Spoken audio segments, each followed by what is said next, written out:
आयुर्वेदामध्ये त्रिफळा चूर्णाला उत्तम रसायन सांगितलेलं आहे. रसायन म्हणजे काय, तर ते तुमच्या धातूची निर्मिती योग्य करतं, तसेच तुमची स्किन हेल्थ, तुमची हेअर हेल्थ व तुमची इम्युनिटी हे सर्व वाढवण्यास मदत करतं. बरेच जण त्रिफळा चूर्ण सेवन करतात, परंतु जर हे त्रिफळा चूर्ण जर तुम्ही तुमच्या प्रकृतीनुसार सेवन केलं तर याचे फायदे तुम्हाला जास्त दिसून येतील.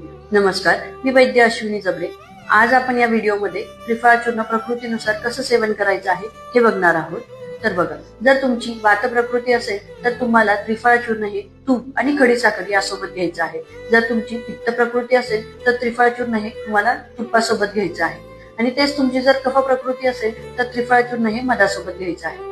यासोबतच जर तुम्हाला तुमची भूक वाढवायची असेल तर त्रिफळा चूर्ण हे जेवणाच्या 1 ते अर्धा तास आधी घ्यायचं आहे. त्रिफळा चूर्ण जर रसायन कार्य करून घ्यायचं असेल तर हेच त्रिफळा चूर्ण तुम्ही जेवणानंतर घ्या. कारण आयुर्वेदामध्ये जेवणाच्या सर्वात शेवटी कषाय रस सेवन करायला सांगितलेलं आहे आणि त्रिफळा चूर्ण हे कषाय रसात्मक आहे. त्यामुळे जर ते तुम्ही जेवणानंतर घेतलं तर त्याचे तुम्हाला खूप चांगले फायदे दिसून येतील. अशाच व्हिडिओसाठी आमच्या पेजला नक्की फॉलो करा. धन्यवाद.